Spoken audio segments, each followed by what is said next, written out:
हाय, good morning. पिछले class में हम लोगों ने जो बात किया था उससे आगे बढ़ते हैं। My name is Ejaz, just I am running English language class in English in Samastipur. Last class हम लोगों ने बात किया था सर इंग्लिश सीखने के लिए हमें क्या क्या चीज़ की ज़रूरत होगी।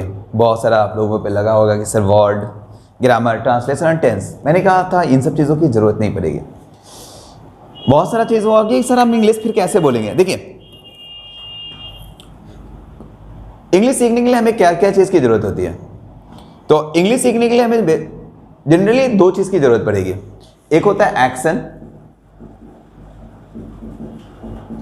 दूसरा होता है नो एक्शन।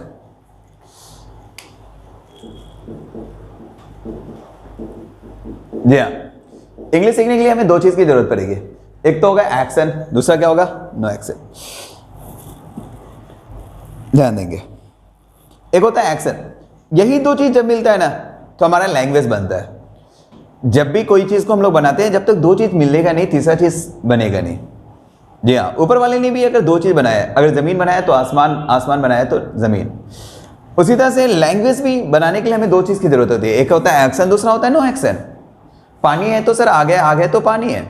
अगर हम रोटी भी बनाते हैं तो उसको आटा और पानी का रिएक्शन पहले कराते हैं, फिर हीट से रिएक्शन कराते हैं, तब जाके हमारा रोटी बनता है। तो जब तक दो चीज का रिएक्शन नहीं कराएंगे तीसरा चीज बन ही नहीं सकता है बॉस। तो उसी तरह से इंग्लिश लैंग्वेज सीखने के लिए हमें दो चीज को पे ध्यान देना होगा। एक होता है एक्शन, दूसरा होता है नो एक्शन। अब सवाल पैदा होता है सर एक्शन किसे कहते हैं, नो एक्शन किसे कहते हैं। आज हम लोग इसी क्लास के बारे में डिस्कशन करने वाले हैं। सर एक्शन किसे कहेंगे, नो एक्शन किसे कहेंगे।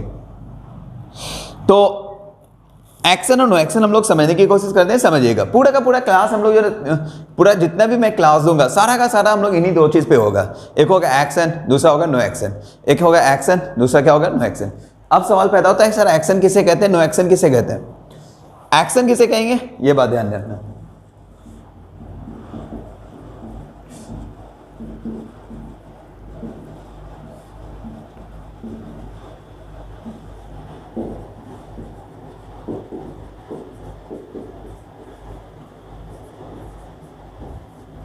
Momentum of body is called action.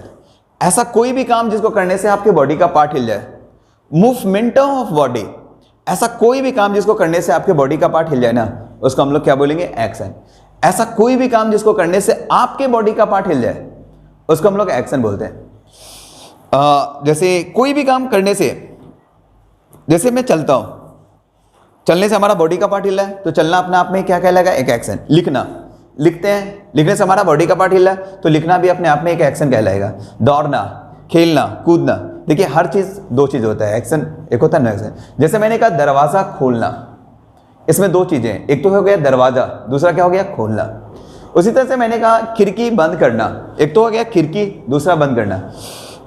अब जैसे मैंने कहा कि दरवाजा खोलना, तो दरवाजा बोलने से आपके बॉडी का पार्ट नहीं हिला, लेकिन जैसे ही खोलेंगे ना तो ये खोलने में हमारा बॉडी का पार्ट हिलेगा तो खोलना क्या कहलाएगा? एक्शन कहलाएगा। और दरवाजा क्या कहलाएगा? नो एक्शन कहलाएगा।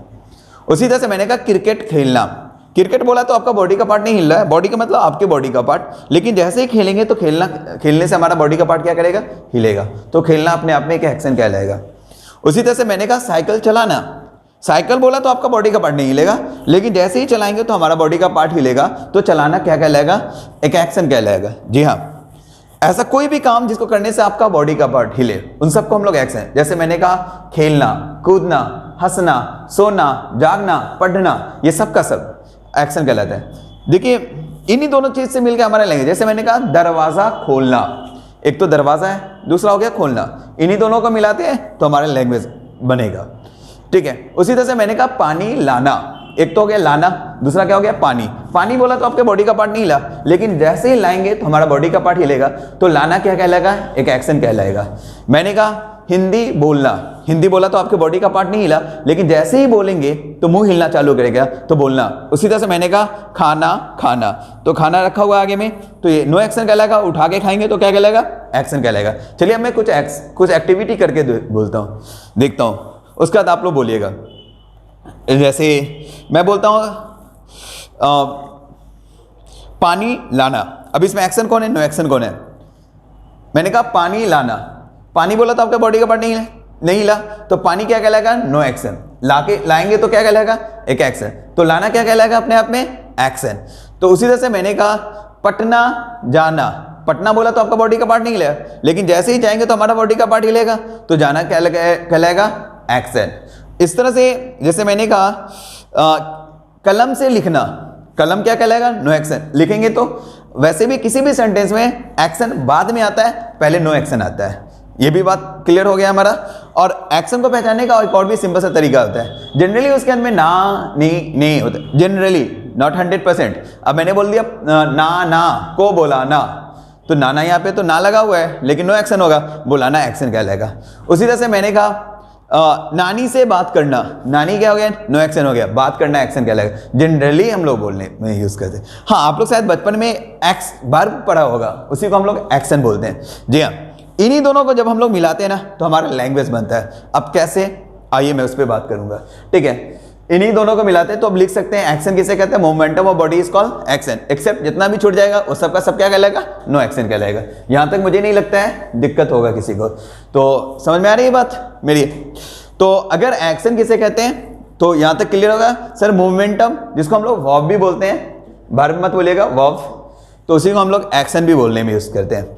जी हाँ, कोई भी अगर एक्शन होगा, एक्शन हम लोग लड़की को मान लेते हैं, नो एक्शन हम लोग लड़का को मान लेते हैं। Is that clear? हाँ, एक्शन हम लोग लड़की को मान लेते हैं और नो एक्शन लड़का को। अब देखो, नो एक्शन लड़का को मान लेते हैं, अब लड़का का कोई रूप नहीं होता है, लड़का ओरिजिनल फॉर्म में होता है, चाहे गोरा हो काला हो कुछ हो, उससे मतलब नहीं है, वो ओरिजिनल फॉर्म में होता है, उसको क्रीम लिपस्टिक या कुछ लगाने की ज़्यादा जरूरत होती नहीं है। ठीक है, अक्सर देखा होगा शादी वादी में कुछ ज़्यादा ही क्रीम पाउडर लगा तो वो थोड़ा और चंपू टाइप का दिखने लगता है। लड़का जो भी होता है ओरिजिनल फॉर्म में होता है, इसलिए नो एक्शन का कोई रूप नहीं बनेगा। लड़का अगर कपड़ा भी खरीदता है तो देखा होगा कई बार वो मॉल से ही पहन के चलाता है, उसके पास नया कपड़ा होता भी नहीं, शादी वादी में जाना तो बड़ी टफ काम होता है, तो इसको क्रीम पाउडर से ज़्यादा मतलब नहीं होता है। लेकिन बात करेंगे एक्शन, नो एक्शन हम लोग लड़कियों को मान लिया है, बॉयज़ को मान लेते हैं, और एक्शन को हम लोग क्या मान लेते हैं, गर्ल्स को मान लेते हैं। अगर जैसे हम लोगों ने गर्ल्स को माना एक्शन, तो लड़की है तो इसका रूप होगा। अगर किसी भी लड़की को अगर सुबह में देख लो, सो के जिस समय में उठते हैं ना, अगर उस समय में चेहरा देख लो ना तो हार्ट अटैक आ जाता है, मतलब अजब तरह की दिखती है। देखिए, सॉरी बुरा नहीं मानना, ठीक है, अगर कोई लड़की होगी तो, हाँ, लेकिन बट है, एक फैक्ट है, as a matter of fact that चेहरा देख लो ना सुबह में कुछ अलग सी दिखती है। वही लड़की अगर तैयार, सुबह सुबह अगर चेहरा देखो तो हार्ट अटैक आता है। वही लड़की अगर तैयार होगी ना, किसी शादी वादी फंक्शन में जा रही हो, तो फिर हार्ट अटैक आ जाता है आस पड़ोस के लड़कों को, कि फिर यही आवाज़ निकल रही, इतनी खूबसूरत, तो भी अलग है। फिर वही लड़की जब शादी से वापस आती है ना तो उसका चेहरा कुछ और ही दिखता है। तो मेरे कहने का मतलब ये है कि एक्शन है तो उसके फॉर्म बनेंगे, नहीं बनने का सवाल पैदा नहीं होता है। लड़की है तो उसका रूप बनेगा ही बनेगा, नहीं बनने का तो सवाल नहीं पैदा होता है। ठीक है, तो एक्शन है तो इसका फॉर्म बनेंगे। सर कितने फॉर्म बनते हैं? कोई भी अगर एक्शन होगा तो उसके 5 फॉर्म बनेंगे। सर इस पे हमें बहुत काम करना होगा। जी हाँ, इंग्लिश लैंग्वेज सीखने के लिए इस पे तो एक्शन पे ध्यान देना होगा। वैसे भी लड़की को जितना समझो कम होगा, इसीलिए एक्शन पे ज़्यादा मेहनत करना। नो एक्शन पे कोई दिक्कत नहीं है, लड़का है, इसका टेबल कुर्सी बेंच, इसको कुछ समझने की जरूरत नहीं है, वो ऑटोमेटिक आपको आता है। एक्शन पे आपको वर्क करना पड़ेगा, गर्ल्स पे पूरी तरह से मेहनत करना पड़ेगा। जी हाँ, तो एक्शन अगर है तो उसके फॉर्म बनेंगे। कितने फॉर्म बनेंगे? 5। एक्शन 1, एक्शन 2, एक्शन 3, एक्शन 4 और एक्शन 5। कोई भी अगर एक्शन होगा तो उसके 5 फॉर्म बनते हैं बॉस। एक्शन 1, अगर एक्शन है, लड़की है तो उसके फॉर्म बनना है, नहीं बनने का सवाल पैदा नहीं होता है। आइए अभी हम लोग बनाना सिखाते हैं। कोई भी अगर एक्शन होगा, चलिए कुछ एक्शन बताइए। चलिए मैं ही ले लेता हूँ, क्या बताएं, कैमरा में पढ़ाना थोड़ा टफ है भाई। Play, dance, run, walk,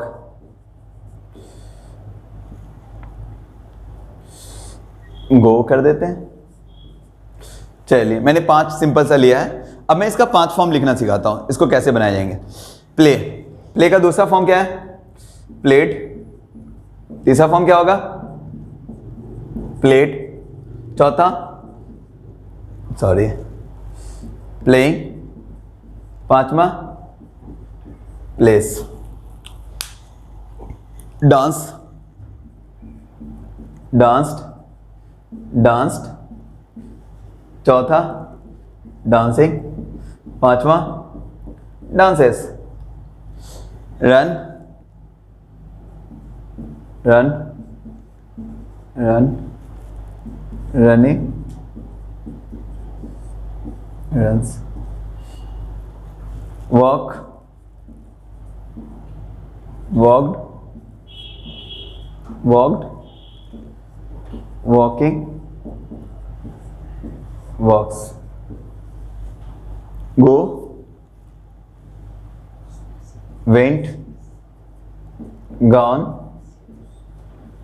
going, goes. हाँ सर, ये पता होना चाहिए, क्योंकि आगे जब हम लोग इंग्लिश लैंग्वेज में बात करेंगे तो कभी कभी हमारा सेकेंड फॉर्म का यूज़ करना होगा, कभी कभी हमें थर्ड फॉर्म यूज़ करना पड़ेगा, कभी कभी फोर्थ, कभी कभी फिफ्थ। तो इस पे हमें पूरा कमांड रखना होगा। जब तक हम इस पे कमांड नहीं रखेंगे ना, हम इंग्लिश नहीं बोल पाएंगे। इस पे पूरा होगा। आइए अभी हम लोग बात करते हैं इसको बनाया कैसे जाता है। सिंपल है, सिंपल है सर। पहला फॉर्म हमें ऑलरेडी पता है, ठीक है। पहला फॉर्म हमें ऑलरेडी पता है। दूसरा, तीसरा, चौथा, पांचवा में अक्सर हम लोग को प्रॉब्लम क्रिएट होते हैं। अगर आपको फर्स्ट पता है, फर्स्ट तो ऑलरेडी आपको बहुत सारा पता होगा, तो फिफ्थ बनाना बहुत आसान काम है। उसके अंदर में हम लोग SEIES लगा देंगे। It, its, dance, dances, run, runs, go, goes. चौथा फॉर्म बनाना और भी आसान है। उसके अंदर में हम लोग जनरली ING लगा देते हैं। जब भी प्रॉब्लम क्रिएट होता है तो तीसरा, दूसरा में, अक्सर बच्चों के साथ दूसरा, तीसरा में। देखो, प्ले का प्लेट, डांस का डांस, वॉक का वॉक। आइए मैं इस पे भी वॉक कर लेते हैं। तो सिंपल है, इस तीन में हम लोग देख रहे हैं कि ED लगा हुआ है। सर 80% में ना ED लग जाता है, 10% में सेम रहता है। जैसे आपने देखा होगा, रन, रन, रन 10% में सेम ही रहता है। गो का गॉन हो गया, 10% चेंज हो जाता है। अब इसका कोई फॉर्मूला नहीं है, बस आपको इस पे वॉक करना पड़ेगा। अगर आपके पास कोई भी एक्शन चार्ट होगा तो कम से कम उस पर आपको वॉक करना पड़ेगा। 80% में ED लग जाता है। लेकिन अगर आप बोल रहे हो in the time of speaking, अगर आप फंस रहे हो तो जनरली ED लगा के निकल सकते हो आप, ठीक है। 80% चांस तो है सही होने का। सेकंड में आते हैं, इसमें भी क्या है, सेकंड देख रहे होंगे, ED 80% में ED लगा होता है। 10% सेम, 10% चेंज। हाँ, गो का गॉन हो जाता है, ठीक है। गो, वेंट, गॉन। तो यहाँ पे चेंज हो रहा है, रन, रन, रनी है। तो 80% इसमें भी है। मतलब सेकंड और थर्ड में ज़्यादा दिक्कत नहीं है। बस ये जो 10% वाला है ना, वही अक्सर लोगों को फंसा देता है। तो आपको इस पे वॉक करना पड़ेगा। मेरे पास भी इसका कोई ऐसा फॉर्मूला नहीं है। हाँ, आपके पास कोई भी अगर बुक होगा, कोई भी ट्रांसलेशन का बुक होगा, इवन दैट एक्शन चार्ट का होगा, आप उसको कम से कम 20 से 25 एक्शन लिखेंगे और उसको कम से कम उसका 5 फॉर्म लिखिएगा। 25 एक्शन लिखिए, उसका 5 फॉर्म, उसको कम से कम 6-7 बार पढ़ लीजिएगा। बिकॉज जब तक ये नहीं पढ़ेंगे ना, फिर आगे हमें दिक्कत हो जाएगी। बिकॉज कभी हम पास्ट में बोलना सिखाएंगे, कभी प्रेजेंट में, कभी इन फ्यूचर में। तो पास्ट में तो एक्शन का सेकंड फॉर्म यूज करेंगे, फिर कभी फोर्थ फॉर्म आ जाएगा, प्रेजेंट में फोर्थ फॉर्म आ जाएगा, कभी फिफ्थ फॉर्म लगेगा। तो उस समय में अक्सर बच्चे का भी कंफ्यूजन रहता है, सर ये सेकंड फॉर्म क्या यूज करेंगे, इसका थर्ड फॉर्म क्या यूज करेंगे। तो वैसे तो मैं प्रैक्टिस भी इतना कराऊंगा क्लास के अंदर में कि आपका सही हो जाएगा, बट इससे पहले आपको क्या करना होगा कि आपको अपनी भी तरह से तैयारी कर लेना होगा। चलिए, आप इसको लिखना चाहते हैं तो लिख सकते हैं।